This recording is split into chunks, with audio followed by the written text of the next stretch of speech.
But விட்டரில் பார்க்கறதுக்கு வந்து அவங்க வந்து சாரி ஷாலின் அவங்களோட போஸ்ட்டை பார்த்து தான் நான் வந்து படித்தேன். அன்னைக்கு வந்து அவங்க பயங்கர வெயில் இருக்கிற அந்த வெக்கையிலையும் வெயிலையும் அவங்க பாவம் வந்து என்ன கேட்குறாங்க, வேலை வேணும் அவங்களுக்கு ப்ராமிஸ் செய்யப்பட்ட வேலையை கொடுக்கணும் தான் கேட்குறாங்க. கொடுத்துடலாமே.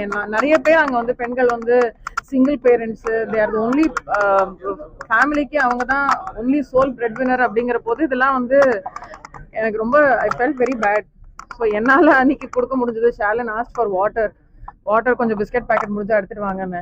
என்னால் அதை பண்ண முடிஞ்சது. அதனால் அன்னைக்கு அந்த கடவுள் அதை நடத்தி வச்சாரே தவிர ஐ ரியலி ஹோப் அவங்க எல்லாருக்கும் சரியான வேலை, அவங்களுக்கு அந்த வேலைக்கான ஊதியம் அண்ட் அதுக்கான அந்த இது எல்லாமே கிடைக்கணும். ஏன்னா அவங்களுடைய ஆன் கிரவுண்ட் வேலை பண்றவங்க, அவங்களுக்காக சப்போர்ட் பண்ற வியாச தோழர்கள் ஷாலின் மாதிரி நிறைய பேர் ஆன் கிரவுண்ட் இருக்காங்க.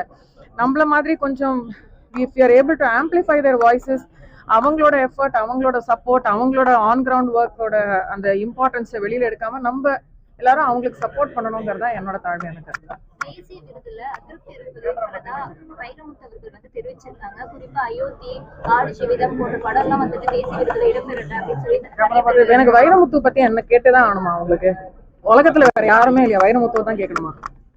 வேற உங்க தப்பு இல்ல, உங்களை கேட்க வச்சிருப்பாங்க. ஆனா உங்களுக்கு இந்த மாதிரி ஒரு ட்ரிகர்டா ஒரு ரியாக்ஷன் வரணும், நான் இந்த மாதிரி ரியாக்ட் பண்ணணும், நீங்க அதுக்கு ஒரு பதில் சொல்லணும். நீங்க ஒரு பெண்ணா இருந்துட்டு என்ன இந்த மாதிரி ஒரு கேள்வி கேட்கறது எனக்கு என்ன சொல்றதுன்னே தெரியலமா. தேவையா? நிஜமா சொல்லுங்க, தேவையா? 7 வருஷமா வந்து இன்னும் பேன் பண்ணிட்டு இருக்காங்க, இன்னும் கோர்ட்டுக்கு போயிட்டு கேஸ் போயிட்டு இருக்கேன். அந்த விஷயத்த பத்தியோ இல்ல வந்து டப்பிங் யூனியன் வந்து இடிச்சு தரமட்டமாக்கி அந்த எதை பத்தியும் நீங்க பேசலையா? அவர் ரீதா சொல்லியிருக்காரு, அதை பத்தி நீங்க ஊர்வஷி மேம் பத்தி பேசல, நீங்க வைரமுத்துவை பத்தி பேசுறீங்க. What is the point? Why are you triggering? Why? Tell me, what is the point of you are getting a salary out of this? நான் ரொம்ப ரெஸ்பெக்ட்ஃபுல்லா தான் கேட்கிறேன். What is the point?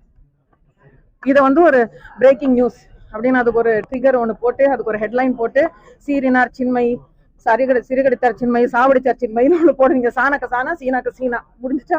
இன்னைக்கு முடிஞ்சிச்சா டிஆர்பி? ஓகேவா? ஐஸ்வர்யா ஹாஸ்பிட்டல் பத்தி பேசலாமா? பரவாயில்ல சார், நம்ம இப்போதைக்கு ஐஸ்வர்யா ஹாஸ்பிட்டல் பத்தி பேசலாமே.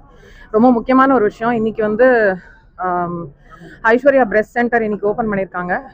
பெண்கள்ல முக்காவாசி பேருக்கு வந்து பிரெஸ்ட் கேன்சர் வந்து அவங்க ஸ்கிரீன் பண்றதுக்குள்ள ரொம்ப ரொம்ப லேட் ஆயிடுது. அதுக்கு முக்கியமான காரணம் பெண்கள் நம்மளோட ஹெல்த்தை, நம்மளோட வெல்னஸை வந்து ஏதாவது ஒரு தலைவலினாலும், உடம்பு சரியில்லைனாலும், ஜுரம்னாலும் ஏதோ ஒரு இஷ்டத்துக்கு ஏதோ ஒரு மாத்திரையை போட்டுக்கிட்டு பல மாதங்கள், பல வாரங்கள், பல வருஷங்களை கடந்து ஃபைனலி வந்து சரியே ஆக மாட்டேங்குதுன்னு டாக்டர்ஸ் கிட்ட வரும்போது ரொம்ப லேட் ஆயிடுது. ஸோ தயவு செய்து நம்மளோட ஹெல்த்தை நம்ம கொஞ்சம் ப்ரையாரிட்டைஸ் பண்ணி பெண்களுக்கு அவங்களோட ஃபேமிலி மெம்பர்ஸும் வந்து சப்போர்ட் பண்ணணும். இந்த ஏர்லி ஸ்க்ரீனிங், டாக்டர்ஸ் எல்லாருமே சொல்றது என்னன்னா, early screening is the most important thing for prevention. கேன்சரை பார்த்து பயப்பட வேண்டாம். மெடிசின், மெடிக்கல் டெக்னாலஜி, சயின்ஸ் ரொம்ப ரொம்ப அட்வான்ஸ் ஆயிடுச்சு. ரொம்ப ரொம்ப அமேசிங்கான டாக்டர்ஸ் இருக்காங்க. இப்போ இன்னைக்கு ஐஸ்வர்யா பிரெஸ்ட் சென்டர்லயே நீங்க பாத்தீங்கன்னா இங்க இருக்கிற ஸ்பெஷலிஸ்ட் எப்படியாப்பட்ட ஸ்பெஷலிஸ்ட் அப்படின்னு வந்து அவங்களோட பேஷண்ட்ஸே வந்து சொன்னாங்க. ரொம்ப ரொம்ப ரொம்ப டச்சிங்கா இருந்தது. ரொம்ப உண்மை, அதுல ரொம்ப ட்ரூவா இருந்தது அதெல்லாமே கேட்கும்போது. அண்ட் ஐ ட்ரூலி விஷ் பெண்கள் இந்த மாதிரி சரியான டாக்டர்ஸ்ட்டு போயிட்டு ப்ராப்பரா சரியான நேரத்துல ஸ்கிரீன் பண்ணிக்கிட்டு ட்ரீட்மெண்ட் எடுத்துக்கணும். It is preventable, it is curable. Thank you.